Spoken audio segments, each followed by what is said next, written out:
Hi everyone, it's time now for my Big 12 rankings and matchup show for October 31st. This is when I rank the teams in the Big 12 from worst to first and also briefly highlight the Big 12 matchups for the week. Let's go ahead and begin at number 12 with the Baylor Bears. You know what Baylor reminds me of? They remind me of that kid back in 5th grade, you know, the one that during recess time was always the last one picked when it came to touch football. Baylor also reminds me of that same kid who always had that kick me sign on his back but didn't know it, and people were making fun of him and of course kicking him, and he couldn't figure out why they were kicking him. Well, the Baylor Bears are simply getting kicked in the Big 12, but this is something that they're used to. Baylor, what else can we say? I'm running out of stories on Baylor.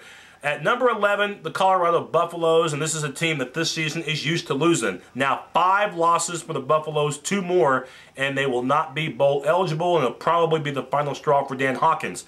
That is, if Colorado is able to put financial situation aside and pay him the millions of dollars that they still owe him, fire him, and bring in another coach and pay him a lot of money. Again, it could be an expensive decision for Colorado, but in the long term, it could up their win total. They once again lose to Kansas State after having virtually no offense in Manhattan. At number 10, the Missouri Tigers. Now the winless Missouri Tigers as far as the conference goes, 0-3 in the Big 12 after getting embarrassed on national TV Saturday night by Texas.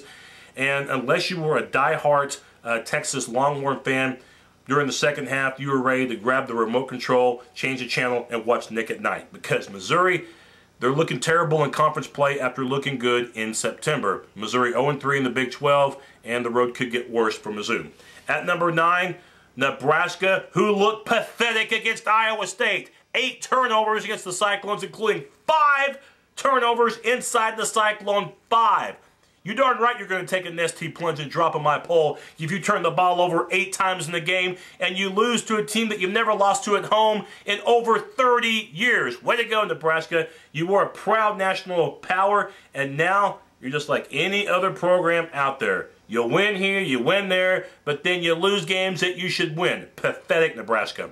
At number 8, the Iowa State Cyclones, who did not play well in that game offensively against Nebraska, but again, the turnovers really aided the Cyclones, and Paul Rhodes is making a serious case for Big 12 Coach of the Year. Will Iowa State go to the Big 12 game, the championship game? Even though they play in the North, I seriously doubt they will. Are they a national power? No, but as Iowa State improved, you better believe it. So Paul Rhodes, congratulations. Got the win at Nebraska. First win for the Cyclones in Lincoln since 1977. At number 7, we're going to go Texas A&M. Just when you thought A&M was ready to just give up on the season, pack a lunch, eat it, and then get ready for 2010, they do something that they rarely do, and that is win in Lubbock. Texas A&M, you could ask them. Texas Tech has always been a thorn in their side. They can never seem to beat them, but on Saturday night, they won in Lubbock and won big by 3 touchdowns. Thanks to over 300 yards rushing by the Aggies. So at least Texas A&M is fighting, and all Texas A&M needs is 2 more wins, and they're going to be bowl eligible.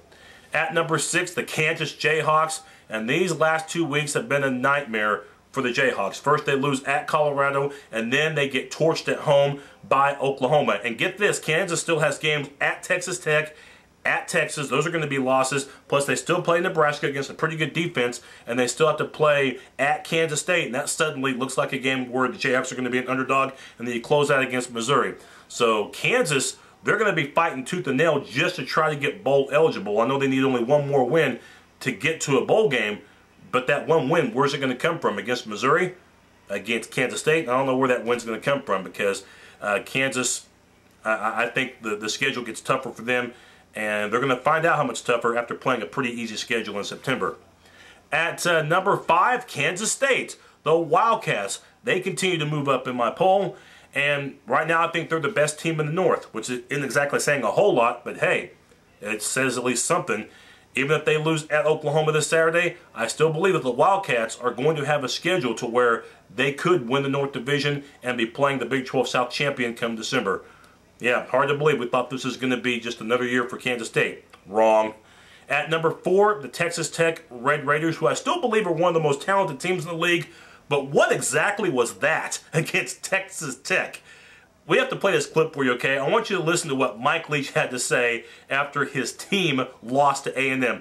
Listen to what Leach said about his As coaches, we failed to get through to them. As coaches, we failed to make our coaching points and our points more compelling than their fat little girlfriends. Now, their fat little girlfriends have some obvious advantages. For one thing, their fat little girlfriends are telling them what they want to hear, which is how great you are and how easy it's going to be. As coaches, we have to solve our failure on reaching them, and the players have to listen. And I'm willing to go to fairly amazing lengths to try to make that happen. I don't know if I'll be successful this week or not, but you know, I am going to try, and there will be some people inconvenienced, and if it happens to be their fat little girlfriends, too bad.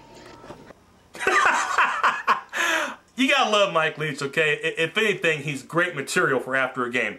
But Tech, they've got a lot of questions to answer, especially on defense and especially at quarterback right now. At number 3, the Oklahoma Sooners. Oklahoma, what a bounce back after the heartbreaking loss to Texas to win at Kansas against a ranked opponent and to do so in convincing fashion, 35-13. Good performance by Landry Jones, nice performance by Chris Brown, but terrific performance by the defense, in particular Jeremy Beal, as well as Brian Jackson and Dominic Frank, the corners. Outstanding job by Oklahoma. They're going in the right direction. Number 2, Oklahoma State, who will be tested like they haven't been tested all season long. Oklahoma State's getting the most of what they have, considering they don't have Des Bryant. They won't have him for the rest of the season. The NCAA ruled that he cannot play for the rest of this season, out for a year. And you may never see Des Bryant in a Cowboy uniform again. I think he's going to vault to the NFL. So Oklahoma State, they've been able to win without Des Bryant since the second game of the season. But can they beat Texas without him? And can they get Kendall Hunter in the game if you're Oklahoma State? We'll talk about that in just a little bit on our matchups. But again, Oklahoma State, another win. They look pretty good at Baylor, dominating the Bears early and often. And then number 1, the Texas Longhorns, whose offense had sputtered a bunch in conference play. But finally, last Saturday against Missouri, they seemed to pull it all together. And somehow Colt McCoy is back in the Heisman Trophy race. And if he has a good game this Saturday against Oklahoma State, could very well be the Heisman frontrunner, in spite of the fact that I would probably right now give it to Mark Ingram of Alabama, the highly touted running back. But Texas, both sides of the ball, they look pretty good. And again, it's the game of the year in the Big 12 between Texas and Oklahoma State. And that's where we're going to start our matchups. Oklahoma State, we all know the difficulty they've had against Texas. They seem to have 101 ways to lose to the Longhorns. They either can get blown out by them, they can either lose in a seesaw game, or most commonly, they can lose to Texas by blowing big leads, including the last time these two teams played in Stillwater, which was 2 years ago, in which Oklahoma State lost a 3-touchdown lead in the 4th quarter by allowing Texas to score 24 unanswered. Look, if Oklahoma State were at full strength, if they had Des Bryant, if we knew the status of Kendall Hunter, if he were 100%, then I would feel a little bit better about Oklahoma State's chances. I know the game's in Stillwater. I know it's going to be crazy on Halloween night, but Texas seems to win games like this. The Longhorns, I have them winning by 10 points, and for Oklahoma State, it'll be back to the drawing board, and what I think this is their last good, reasonable chance to beat Texas, because Oklahoma State loses a lot of seniors after this year. Another matchup, Kansas State at Oklahoma. Make sure to check out my weekly matchup show for my analysis and prediction on that game.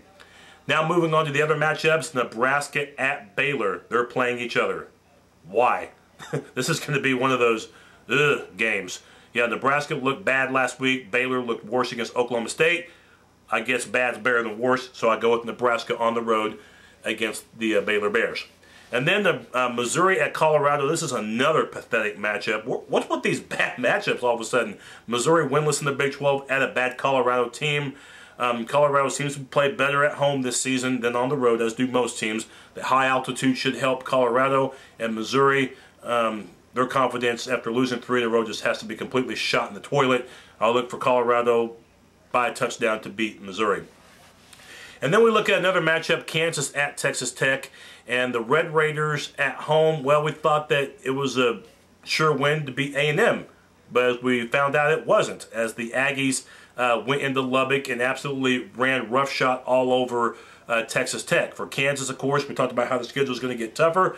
I think for Mike Leach, he has gotten his team's attention, and I think that they will bounce back after that loss to the Aggies, and I think that they win. And I think that they win in a big way. I don't think Kansas' defense can handle the pass-happy offense of Texas Tech. It'll be a high-scoring game, but I think Tech would win by 3 touchdowns.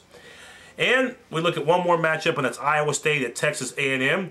And this is an appealing matchup all of a sudden. Again, A&M needs 2 more wins to be bowl eligible. Iowa State needs to win to keep in contention in the Big 12 North. And I never thought I would say that. I go with the home team, though, in this case. I thought if Iowa State hadn't gotten all those takeaways, that they would have lost to Nebraska. I thought A&M was on fire at Tech, so I go with the Aggies. They have the better offense. They're playing at home. I like them to win. So those are my predictions for the matchups and also my rankings. We'll check back with you, same bat time, same bat channel, next week. So